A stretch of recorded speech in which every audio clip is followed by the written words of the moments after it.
Al-Fatihah. Bismillahirrahmanirrahim. Alhamdulillahirabbil alamin.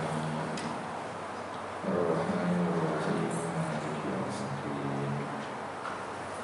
Iyyaka na'budu wa iyyaka nasta'in. Ihdinas siratal mustaqim, siratal ladzina an'amta 'alaihim ghairil maghdubi 'alaihim waladdallin.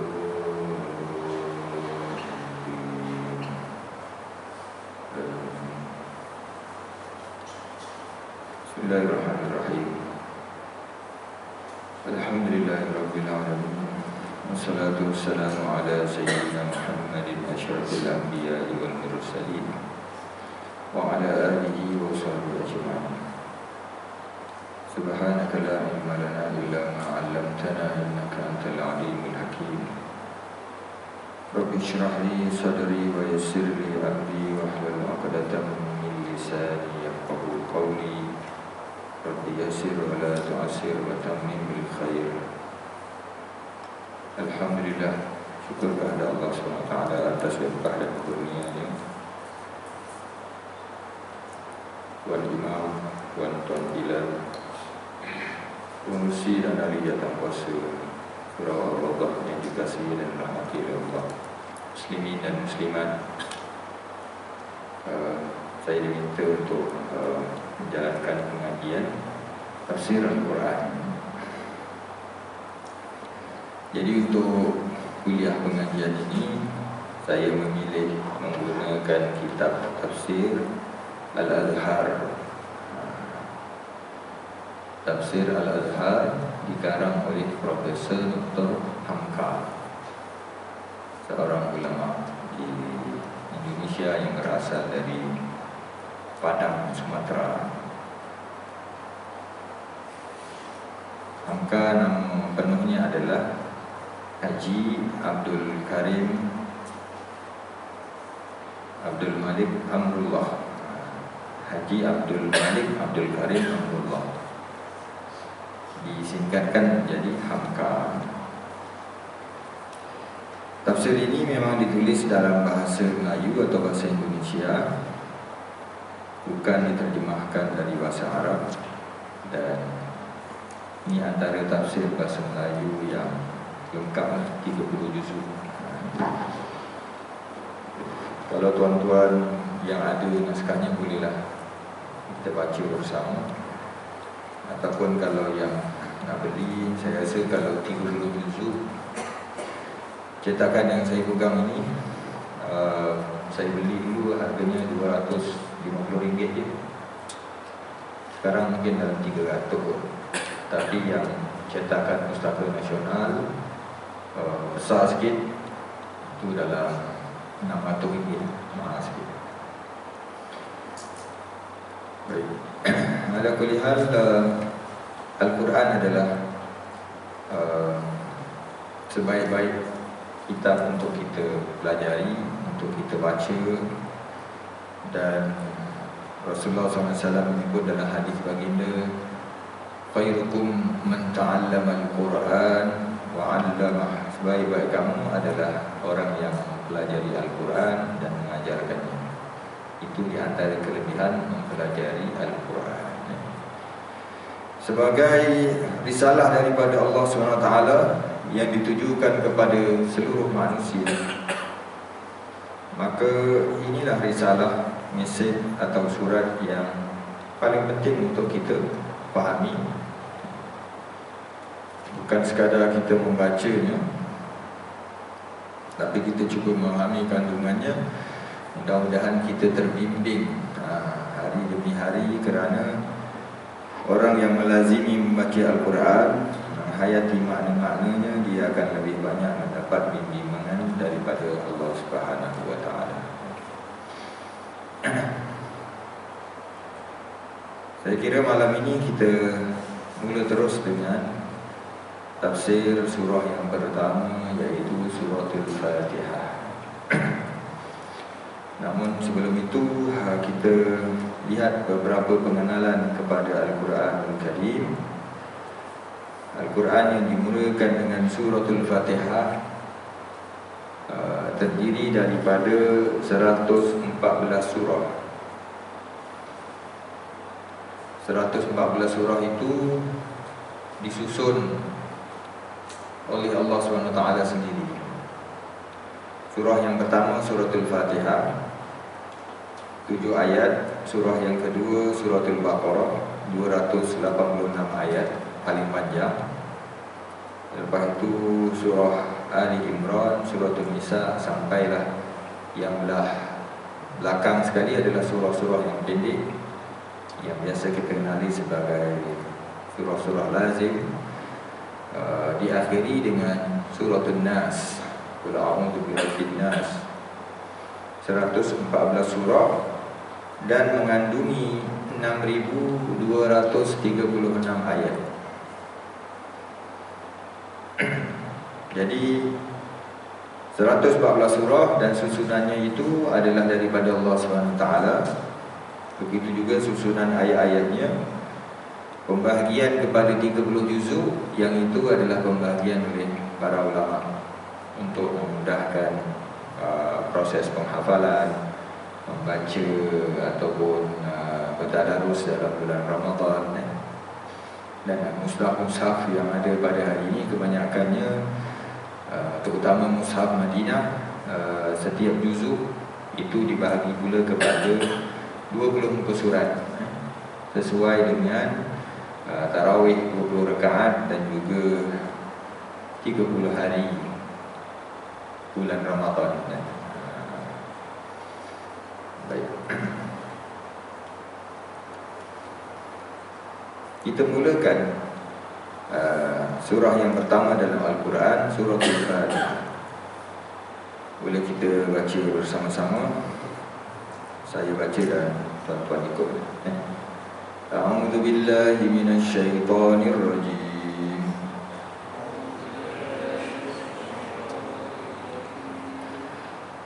Bismillahirrahmanirrahim. Dengan nama Allah yang Maha Pemurah, Maha Penyayang. Alhamdulillahi Rabbil Alamin. Segala puji-pujian untuk Allah, pemelihara semesta alam. Ar-Rahmanir Rahim, yang Maha Pemurah lagi Maha Penyayang. Maliki Yaumiddin, yang menguasai hari pembalasan. Iyyaka na'budu wa iyyaka nasta'in,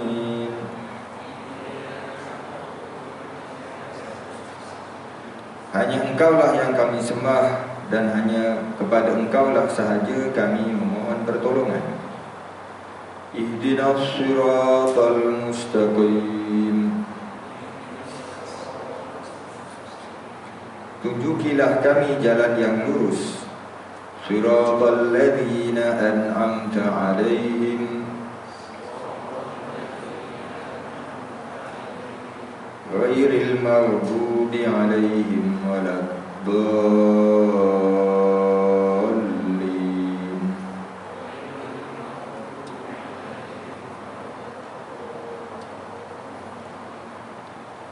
Jalan orang-orang yang telah Engkau kurniakan nikmat atas mereka, bukan jalan orang-orang yang telah dimurkai atas mereka, dan bukan jalan orang-orang yang sesat. Barakallahu al-azim. Al-Fatihah artinya pembukaan, daripada perkataan Fataha. Fataha buka, Fatihah pembukaan. Surah ini pun dinamai Fatihatul Kitab, Al-Fatihah ataupun Fatihatul Kitab. Kalau Al-Fatihah pembukaanlah, kalau Fatihatul Kitab pembukaan kitab, kitab Al-Quran maksudnya. Kerana kitab Al-Quran dimulai atau dibuka dengan surah ini. Surah ini mulai ditulis dalam mushaf, dan dia yang mulai dibaca ketika tilawatul Quran. Jadi bila kita buka mushaf, surah pertama Fatihah, pembukaan. Dan kemudian bila kita bertadarus ke, kita baca Quran, memang kita mula dengan dia. Meskipun bukanlah surah ini yang mula-mula diturunkan kepada Nabi Muhammad sallallahu alaihi wasallam. Ini bukan surah yang pertama. Yang mula-mula turun adalah 5 ayat daripada surah Al-Alaq. Iqra bismi rabbikal ladzi khalaq. Sampai 'allamal insana ma lam ya'lam. Tapi sebagai surah, inilah surah yang pertama diturunkan lengkap, diturunkan di Makkah. Yang suratul Alaq tu mula-mula turun, tetapi tak lengkap satu surah, 5 ayatnya. Lepas tu baki yang lain tu turun masa lain. Dan kemudian bila turun yang lain tu, Rasulullah bagi tahu sahabat, ayat ni sambung kepada yang lain. Begitulah setiap kali turun ayat Quran kepada baginda sallallahu alaihi wasallam, baginda bacakan kepada para sahabat. Ada sahabat yang tulis, kemudian Rasulullah tentukan ayat ni duduk kat tempat ni, ayat ni letak antara ayat sekian-sekian. Jadi Quran ini diturunkan oleh Allah Ta'ala kepada Nabi sallallahu alaihi wasallam dan disusun oleh Allah Ta'ala. Tapi penurunannya tidak mengikut susunannya. Bila dah turun, diatur susunannya sampailah ayat yang akhir sekali turun kepada baginda sallallahu alaihi wasallam. Ini menjadikan dia berbeza dengan kitab-kitab lain yang ada pada hari ini dalam agama lain. Macam Bible. Bible itu, dalam Bible itu ada yang berasal daripada Injil, ada yang berasal daripada Taurat, tapi dah tambah dengan benda-benda lain. Sebab itu ada versi Bible yang dalamnya ada tulisan merah dan tulisan hitam. Kemudian yang dijelaskan tulisan merah itu adalah kata-kata Tuhan, yang hitam bukan. Jadi banyak hitam daripada merah. Jadi maknanya seolah-olah dia adalah himpunan kata-kata ataupun cerita tentang agama yang diletakkan dalam satu kitab. Quran tidak.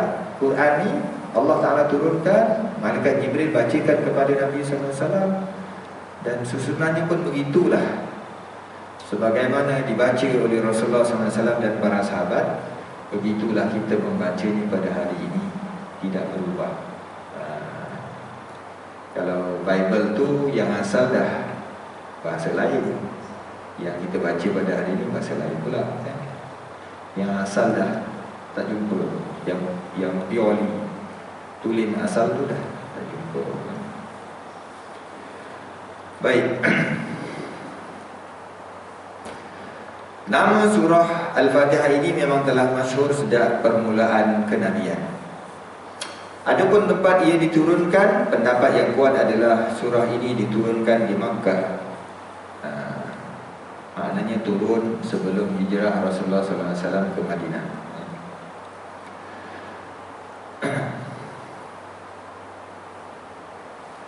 Menurut suatu riwayat lagi dari Abu Syaibah dalam Al-Musannaf dan Abu Nu'aim dan Al-Baihaqi dalam Dalailun Nubuwah, bahawa setelah Rasulullah SAW mengeluhkan pengalamannya di dalam gua setelah menerima wahyu pertama kepada Khadijah, lalu baginda dibawa oleh Khadijah menemui Waraqah bin Naufal. Waraqah ni sepupu Khadijah, seorang yang telah tua dan dia boleh membaca kitab Injil. Maka baginda ceritakan kepadanya bahawa apabila ketika baginda mencel seorang diri, didengarnya suara dari belakangnya, "Ya Muhammad, ya Muhammad, ya Muhammad." Mendengar suara itu, aku pun lari. Maka berkatalah Waraqah, "Jangan engkau berbuat gitu. Tetapi jika engkau dengar suara itu, tetap tenanglah engkau, sehingga dapat engkau dengar apa lanjutan perkataannya." Selanjutnya Rasulullah SAW berkata, maka datang lagi dia dan terdengar lagi suara itu, ya Muhammad, katakanlah, Bismillahirrahmanirrahim, Alhamdulillahirabbil alamin, sampai waladhdallin. Demikianlah hadis itu. Jadi hadis itu menceritakan tentang penurunan suratul Fatihah kepada Rasulullah SAW. Baik. Jadi itu tentang penurunan suratul Fatihah. Maknanya beberapa ketika setelah turunnya ayat pertama. Ayat pertama suratul Alaq tadi lah, Iqra. Dalam riwayat kata surah yang kedua turun atau ayat-ayat yang kedua turun adalah ayat surah Al-Muzammil. Ya ayyuhal muzammil qumil laila illa qalila. Itu setelah Rasulullah balik, belum Rasulullah dengar yang Iqra, balik rumah takut diselimutkan. Lepas tu turun ya ayyuhal muzammil, wahai orang yang berselimut. Kemudian Rasulullah pada satu ketika takut lagi, kemudian diturunkan surah Mudaththir pula kepada baginda SAW. Ya ayyuhal mudaththir qum fa'anzir wa rabbaka fakabbir. Dan barangkali selepas itulah turunnya suratul Fatihah pula kepada baginda sallallahu alaihi wasallam. Ada pendapat kata surah ini turun juga di Madinah, sebab dia nak jadi bacaan solat. Ada pendapat pula kata dia kata turun 2 kali, kat Mekah sekali, kat Madinah sekali. Allahu a'lam. Ala kulli hal, sekurang-kurangnya pendapat yang paling minimal adalah dia turun awal di Makkah. Baik. Surah ini wajib dibaca dalam solat. Dalam suatu hadis Rasulullah SAW bersabda, la salata liman lam yaqra bi Fatihatil Kitab. Tidak ada solat bagi orang yang tidak membaca Fatihatil Kitab.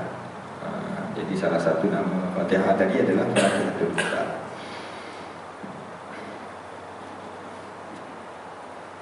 Baik. Ada nama-nama lain lagi bagi suratul Fatihah. Imam Qurtubi menyenaraikan 12 nama. Dalam kitab ini kalau tak silap ada dalam 14 nama kalau tak silap. Tak disenaraikan dalam bentuk bilangan, tapi disebut dalam rekan-rekannya.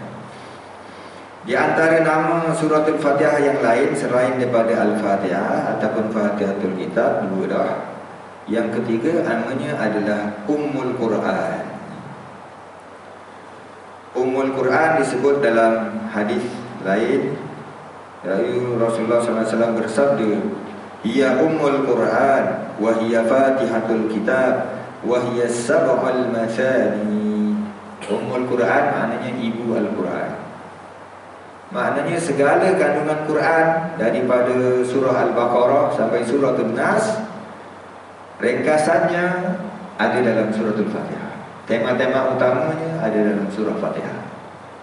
Bila kita baca Bismillahirrahmanirrahim dengan nama Allah yang Maha Pemurah, Maha Penyayang, maknanya sebahagian daripada cerita Quran adalah tentang pemurahnya Allah, nikmat-nikmat Allah, penyayangnya Allah. Lepas tu bila sebut Alhamdulillah, segala puji bagi Allah, sebahagian besar kandungan Quran adalah puji-pujian kepada Allah. Ada beberapa surah yang mula dengan Alhamdulillah. Surah Al-Kahfi, surah apa lagi. Jadi apa-apa yang memuji Allah dalam Quran adalah bawah tema Alhamdulillah. Rabbil Alamin, Tuhan sekalian alam. Ayat-ayat yang cerita tentang alam, tentang langit, tentang bumi, Tuhan mencipta langit bumi, mentadbirnya. Ini bawah Rabbil Alamin. Ar-Rahmanir Rahim, segala lagi rahmat Allah dan juga pemurahnya Allah. Maliki Yaumiddin, yang memiliki hari pembalasan. Jadi ayat-ayat yang tentang akhirat, ayat-ayat tentang dosa pahala, bawah Maliki Yaumiddin. Iyyaka na'budu, engkau sahajalah yang kami sembah. Ini ayat tentang tauhid. Ada ayat yang memerintahkan kita menyembah Allah, bawah ni. Wa iyyaka nasta'in, dan engkaulah kami mohon pertolongan. Kita diajar supaya berdoa kepada Allah, mohon pada Allah. Ini bawah iyyaka nasta'in. Ihdinas siratal mustaqim, tunjukkanlah kami jalan yang lurus. Ihdina, tunjukkanlah kami. Kita minta hidayah. Ayat-ayat tentang hidayah, panduan, itu adalah ihdina. Siratal mustaqim, jalan yang lurus, syariat Islam, panduan dalam agama Islam. Semua tu bawah siratal mustaqim. Siratal ladzina an'amta alaihim, jalan yang kau telah beri nikmat kepada, jalan orang-orang yang telah engkau beri nikmat kepada mereka. Apa-apa cerita dalam Quran tentang orang-orang beriman yang dahulu yang mendapat kemuliaan, yang akan masuk syurga, bawah ni. Alladzina an'amta alaihim ghairil maghdubi alaihim, bukan jalan orang-orang yang kau murkai. Kaum-kaum dulu yang dimurkai oleh Allah Ta'ala, cerita-ceritanya bawah tema ni lah. Dan secara spesifik dalam tafsir disebut ghairil maghdubi alaihim, tu yang dimurkai adalah orang-orang Yahudi. Waladdallin, dan bukan jalan orang yang sesat. Yang ini orang-orang Nasrani, ataupun orang-orang yang dia cuba menjadi baik tetapi caranya salah, sesat juga. Kalau Yahudi tadi, dia melawan, menentang. Itulah Ummul Quran, ibu kepada Al-Quran. Itu nama yang ketiga. Nama yang keempat, As-Sab'ul Mathani, 7 yang diulang. Hadis tadi bermaksud dia adalah ibu Al-Quran, dan dia adalah Fatihatul Kitab, dan dia adalah 7 yang diulang-ulang. Yang ini ada disebut dalam Al-Quran. Allah Ta'ala berfirman, A'udzubillahi minasyaitonirrajim, wa laqad atainaka sab'an minal mathani wal Qur'anal 'azim. Dan sesungguhnya kami telah berikan kepadamu 7 sab'an minal mathani, 7 ujian yang diulang-ulang, 7 yang diulang-ulang, wal Qur'anal 'azim, dan Quran yang agung. Jadi Fatihah itu nama lainnya adalah 7 yang diulang. Apa dah? 5 nama Dan ini menjadikan suratul Fatihah itu memang bilangannya 7. Walaupun ada perbezaan pendapat di kalangan ulama, ayat yang pertama Bismillah ataupun Alhamdulillah Rabbil Alamin. Yang itu nanti ada kesan pada perbezaan mazhab dalam Islam yang mewajibkan baca Bismillah atau tidak mewajibkan Bismillah dalam sembahyang. Pendapat yang menyatakan bahawa Bismillah adalah pangkal surah sahaja, tidak merupakan ayat pertama, maka dikata ayat pertama bagi surah Fatihah adalah Alhamdulillahirabbil alamin. Alhamdulillah ayat pertama, Ar-Rahmanir-Rahim ayat kedua, yang ketiga Malik Yaumiddin, Iyyaka na'budu yang keempat, yang kelima Ihdinas siratal mustaqim, yang keenam Siratal ladzina an'amta alaihim, yang ketujuh Ghairil maghdubi alaihim waladdallin. Tapi kalau yang kita pegang mazhab kita, pertama Bismillah, kedua Alhamdulillah, ketiga Ar-Rahmanir-Rahim, keempat Malik Yaumiddin, kelima Iyyaka na'budu, keenam Ihdinas siratal mustaqim, ketujuh Siratal ladzina an'amta alaihim, sampai waladdallin. Itu ayat yang ketujuh. Dan itulah yang banyak ada dalam mushaf. Baik. Walaupun Bismillah, pendapat yang menyatakan Bismillah bukan ayat pertama surah Al-Fatihah. Bismillah juga ditulis di awal tiap-tiap surah, tetapi ada dalam surah An-Naml, surah Semut, Bismillah dalam tengah-tengah surah, iaitu ketika Allah Ta'ala cerita surat yang disampaikan oleh burung hudhud surat Nabi Sulaiman dihantar oleh burung hudhud kepada Ratu Negeri Sabah. Bila Ratu Negeri Sabah ambil surat tu dan dia baca, dia kata, dan itu disebut dalam Quran, innahu min Sulaiman wa innahu bismillahirrahmanirrahim alla ta'alu alayya wa'tuni muslimin. Dalam surat itu terkandung, kata Balqis, ia adalah dari Sulaiman dan ia sesungguhnya adalah bismillahirrahmanirrahim. Janganlah kamu semua meninggi diri ke atasku dan menyerahlah sebagai orang-orang yang Islam. Itu menjadikan bismillahirrahmanirrahim walaupun tidak dikira sebagai ayat pertama dalam Fatihah dan juga surah-surah lain, tetapi dia tetap ayat Al-Quran kerana dia duduk dalam surah An-Naml ayat 30. Baik, itu kita nak cerita 7 ayat suratul Fatihah.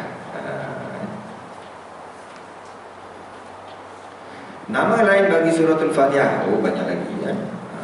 Nama lainnya adalah suratul Kanz. Kanz maknanya perbendaharaan. Suratul Wafiyah, surah yang melengkapi. Maknanya dia melengkapi yang lain, tapi yang lain tidak selengkap seperti itu. Suratul Hamd, puji-pujian, kerana dia dimulakan dengan Alhamdulillahirabbil alamin selepas bismillah. Seterusnya namanya suratul Salah, surah sembahyang. Kenapa? Kerana dia dibaca dalam sembahyang. Dalam satu hadis Rasulullah SAW menyebut, hadis Qudsi, Allah Ta'ala berfirman, qasamtus salah baini wa baina abdi usmain, atau kama qala, aku bahagikan sembahyang, yakni suratul Fatihah, antara aku dengan hamba-Ku 2 bahagian. Jadi surah Fatihah ni dia ada bahagian untuk Allah Ta'ala, ada bahagian untuk hamba. Bahagian untuk Allah Ta'ala adalah daripada bismillah sampai iyyaka na'budu.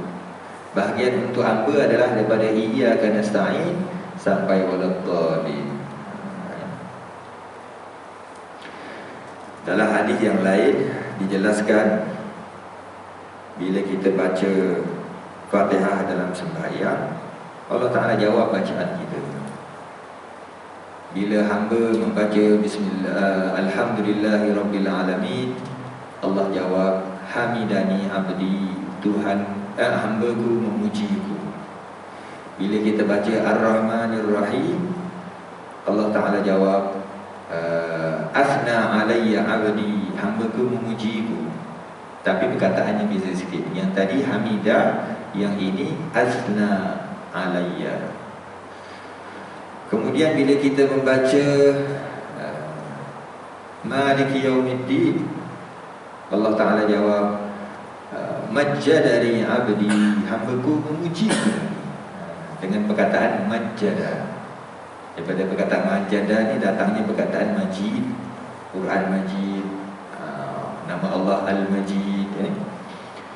Kemudian bila kita baca iyyaka na'budu wa iyyaka nasta'in, Allah Ta'ala jawab hadza baini wa baina abdi, ini antara aku dengan hamba-Ku. Kenapa? Iyyaka na'budu, kita mengaku kita akan menyembah Allah sahaja, dan iyyaka nasta'in, kita minta pertolongan daripada Allah. Engkaulah kami mohon pertolongan. Yang itu kan dah untuk kita. Tadi daripada alhamdulillah ar-rahmanir-rahim maliki yaumiddin iyyaka na'budu, ini puji-puji kepada Allah dan juga tekad kita untuk menyembah Allah. Bila kita baca ihdinas siratal mustaqim, Allah Ta'ala jawab hadza li 'abdi wa li 'abdi ma sa'ala, ini untuk hamba-Ku dan untuk hamba-Ku apa yang dia minta. Lepas tu siratal ladzina an'amta 'alaihim ghairil maghdubi 'alaihim waladdallin. Jadi itu nama suratul Fatihah, As-Salah, suratul Salah. Itu pun satu cara untuk kita khusyuk dalam sembahyang, dengan kita mengingati makna ayat-ayat surah Al-Fatihah, dan kita mengingati bahawa Allah Ta'ala memberi respon kepada bacaan kita.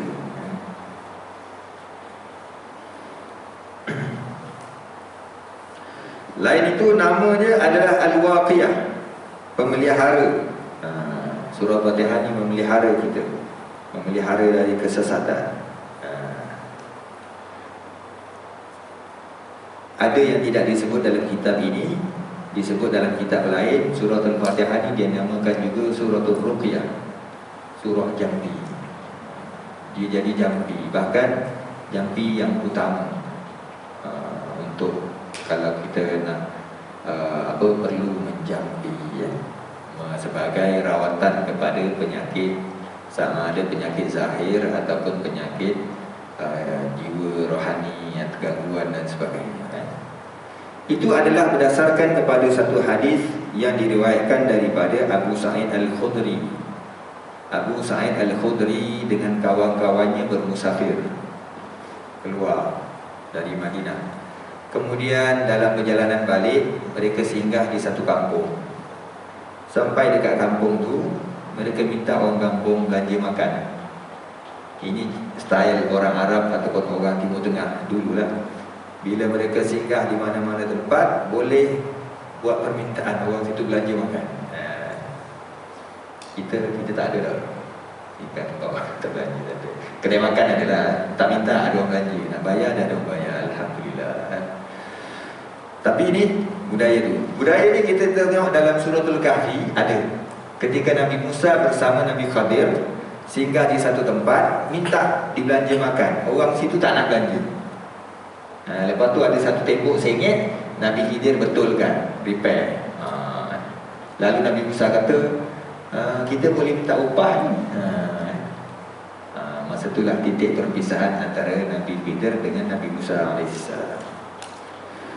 Baik, balik kepada cerita tadi. Abu Sa'id Al-Khudri dan kawan-kawannya tak dapat belanja makan. Lalu malam tu dia lapar.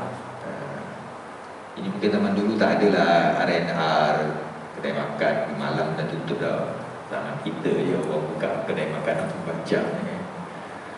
Lalu takdir Allah Ta'ala, ketua kampung tu disengat oleh binatang. Taklah disebut ular ke, tebuan ke, tapi kena sengat. Lalu mereka cuba rawat, tak berjaya.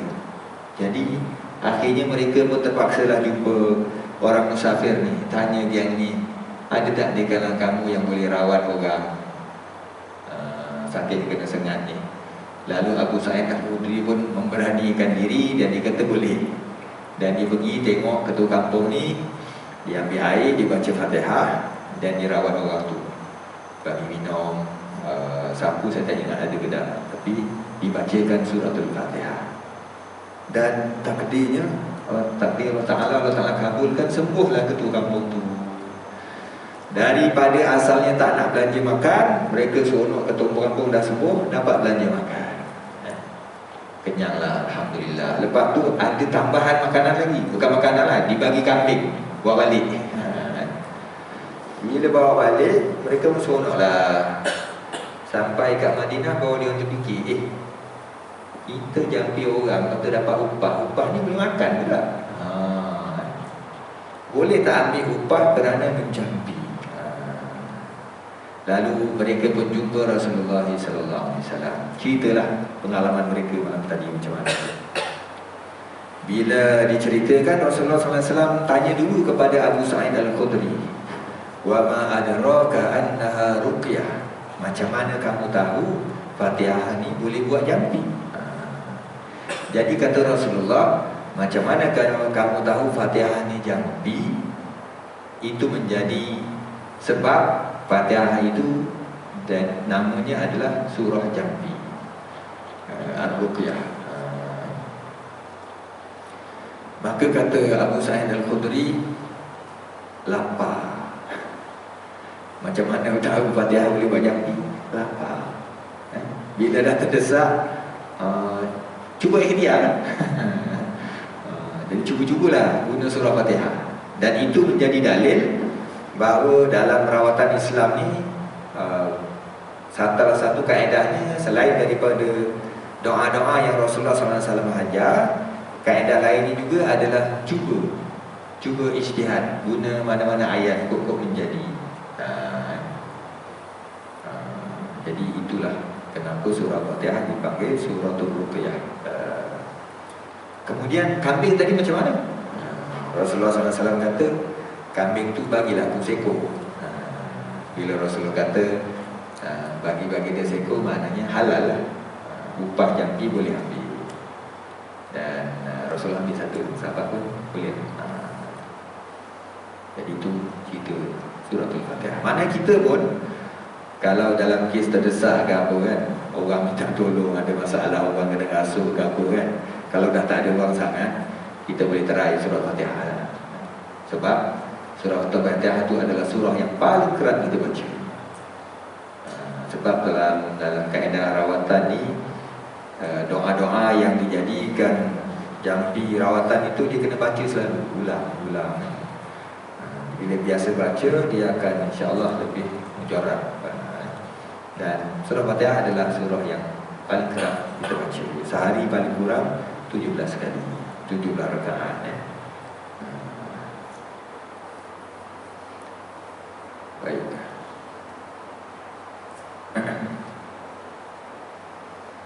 Itu nama-nama suratul Fatihah.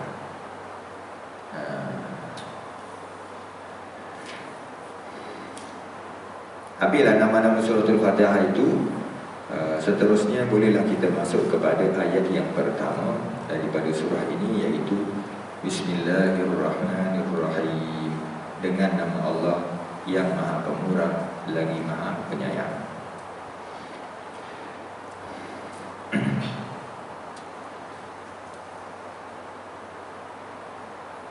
Dr. Hamka menyebutkan dalam kitabnya ini, ada penafsir berkata bahawa surah Al-Quran dengan surah yang 114 dan ayatnya 6236 ayat itu semuanya tersimpul dalam suratul Fatihah. Kesimpulannya atau ringkasan. Dengan peninjauan tersebut di atas tadi, dapatlah penafsiran demikian itu kita terima. Mana tafsiran itu betul. Tetapi ada mereka yang melanjutkan lagi. Mereka kata bahawa surah Fatihah telah tersimpul di dalam Bismillahirrahmanirrahim. Quran semua tu dalam Fatihah. Fatihah tu pula dalam Bismillah. Kata dia, barangkali setelah merenungkan adab mendalam tentang Maha Pemurahnya Allah kepada hamba-Nya dan kasih sayangnya sehingga diutus Rasulnya, diwahyukan kitabnya, disediakan syurga bagi orang yang taat, maka penafsiran ini masih dapat kita terima lagi. Mana kalau Fatihah tu ringkasnya lagi dalam Bismillahirrahmanirrahim, okey lagi. Tetapi setengah penafsir melanjutkan lagi, katanya Bismillahirrahmanirrahim itu tersimpul dalam huruf ba. Bismillahirrahmanirrahim terhimpun pula dalam huruf ba, satu huruf je.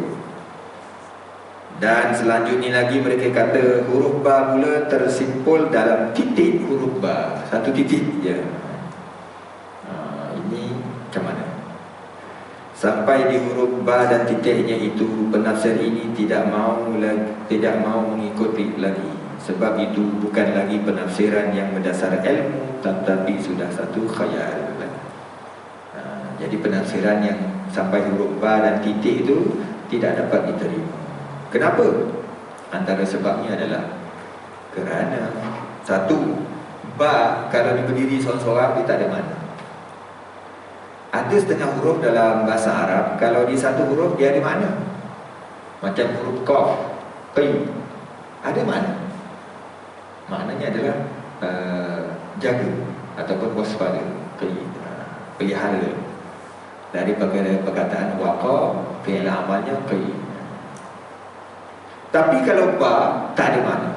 Sebab ba ni kalau di baris bawah bi, macam bismillah tadi, bi dia ada makna bila dia sambung. Bi tak ada makna, terjemahnya dengan lah. Tapi bila bismillah baru ada makna, dengan nama Allah. Kemudian kalau duduk dalam satu titik pun tak betul juga. Kenapa? Kerana Quran masa diturunkan kepada Nabi SAW dan Nabi baca kepada para sahabat, lalu para sahabat tulis, Bismillah ni tak ada titik. Huruf Ba tak ada titik, huruf Ya tak ada titik, huruf Ta semua tak ada titik. Ditulis itu je lah, tanpa titik. Tapi orang Arab faham bahasa dia. Titik ni datang kemudian. Macam kita bahasa Melayu, kalau orang tulis ringkas, kita boleh tahu kan, YG, kita baca yang. Tapi kalau orang yang bukan asal Melayu, mungkin dia tak boleh baca dah apa yang YG ke kan. Jadi Bismillah, tulisan bahasa Arab asalnya tak ada titik. Quran pun masa ditulis tanpa titik. Bila ramai orang bukan Arab memeluk Islam, ada yang baca Quran salah baris. Jadi Quran diletak baris. Mula-mula ada baris. Kemudian bila ramai lagi masuk Islam, ada salah baca lagi, salah huruf, barulah Quran diletak titik pula. Letak baris itu pada zaman Sayyidina Ali radhiyallahu anhu, karamallahu wajhah. Yang ditugaskan meletakkan baris itu adalah Abul Aswad Ad-Du'ali. Titik pula letak masa bila? Titik ni diletak pada zaman pemerintahan Muawiyah bin Abu Sufyan. Zaman masa tu yang bertugas adalah Hajjaj Yusuf Al-Saqafi. Jadi maknanya titik datang kemudian. Dan titik ini tidak asli dengan penurunan Al-Quran dulu. Jadi macam mana kita nak kata Quran berada dalam ba, dalam titik ba, yang itu tidak dapat diterima. Dan insya kita azan dulu ya. Sila bilang.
Tuan-tuan yang dikasihi dalam hati oleh Allah SWT sekalian.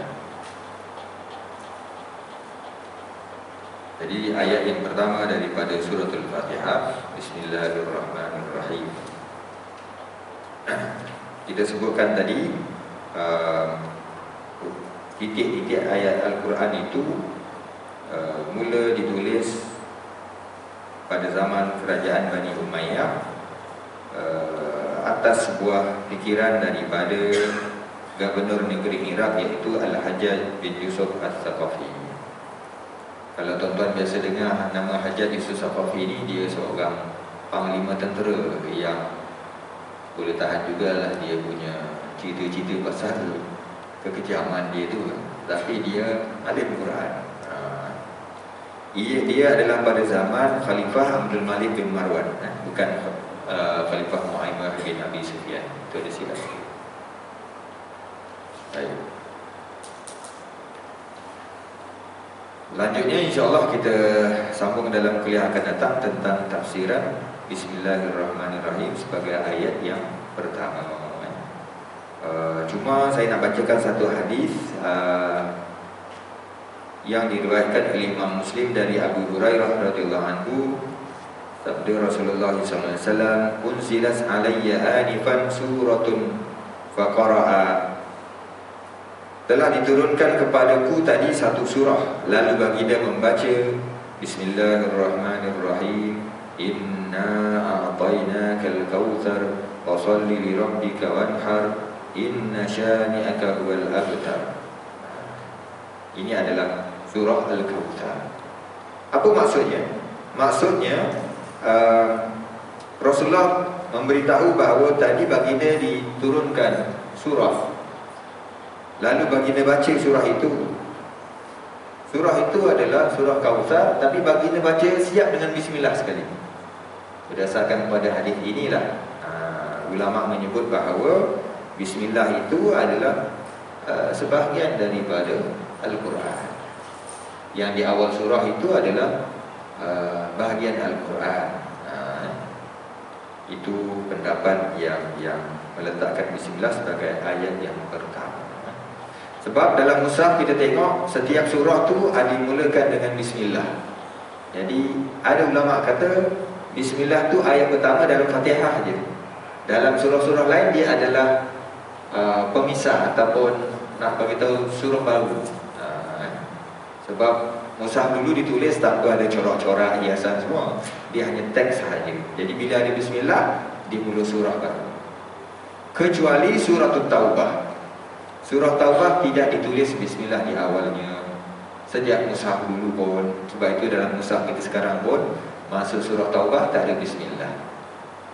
Di antara sebabnya adalah kerana surah Taubah itu dimulakan dengan perisytiharan pembatalan perjanjian. Bara'atun minallahi wa rasulih.